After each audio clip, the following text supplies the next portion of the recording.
नमस्कार बंधुओं। ये हमारा माघ का महीना है।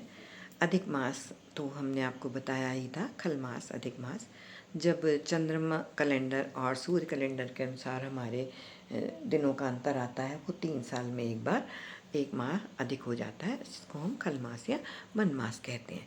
तो ये मन मास का महीना चल रहा है और माघ के महीने का बहुत महत्व बताया गया। वैसे तो खल मास में भी हम दान पुण्य पूजा पाठ जितनी करते हैं उतना ही अच्छा माना जाता है, शुभ होता है ये। और इसमें ये सब हमें अच्छे कृत्य करना चाहिए। जो भी दान पुण्य और पूजा पाठ हो वो अच्छा है। लेकिन माघ के महीने में भी त्रिवेणी संगम में इलाहाबाद में मेला लगता है, नदियों में मेला लगता है, वो भी बहुत महत्वपूर्ण है। उसके स्नान का भी कुछ अत्यधिक महत्व हुआ करता है। तो त्रिवेणी में स्नान करने जाते हैं। कुंभ का तो आपने देखा ही था, कितना अधिक भीड़ हो गई थी और हम लोग नहाने कितना मुश्किल हो गया था। फिर भी कुंभ में अत्यधिक जनता जा रही थी।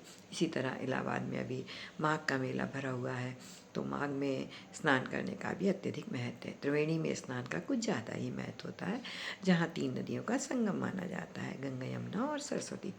और अगर किसी भी कारण से इतना आसान तो नहीं होता हमारा कि हम त्रिवेणी संगम में जाकर स्नान करें, तो अगर हम लोग नहीं जा सकते हैं तो हम लोग उसके अतिरिक्त दूसरा ये काम कर सकते हैं। घर में गंगा जल मिलाकर जल में स्नान करें, शुद्ध कपड़े पहने, वस्त्र पहने और कुछ काम कार्य करें। तुलसी में रोज़ दीपक जलाएं। और गंगा त्रिवेणी ना ही है तो हमारे आसपास जो भी नदी है उसमें जाकर प्रतिदिन दीपक जलाएं, दीपदान करें। उसका अत्यधिक महत्व बताया गया है। और विष्णु जी का नाम लेकर पूजन पाठ करें, गंगा जी की पूजा करें। गंगा जी नहीं मिलती तो हम दूसरी नदियों में भी दीपदान और पूजन कर सकते हैं।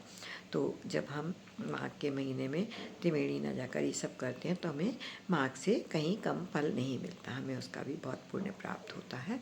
तो हम नदियों में दीपदान करें और तुलसी जी को दीपक जलाएं और ओम नमो भगवते वासुदेवाय का जाप करें, दान पुण्य करें, ब्राह्मणों को भोजन दें, दक्षिणा दें और अपने लिए कुछ शुभ कर्म एकत्रित करें। जैसा कि हमारे धर्म में कहा जाता है कि हमारे कुछ अच्छे कर्म हैं जो हमें इस जन्म में अच्छा मिलता है। तो कोशिश करें भूल चूक से हमसे कोई भी गलती ना हो।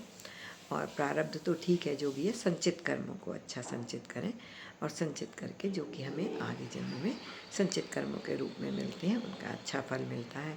हमारा जीवन सफल होता है, हमारे बच्चे प्रसन्न रहते हैं। तो ईश्वर के लिए हमारा ये सब करना बहुत ही श्रेष्ठ है। तो सभी शुभ कार्य करें, अच्छे कार्य करें। जय हो। राधे राधे। जय श्री राम। धन्यवाद।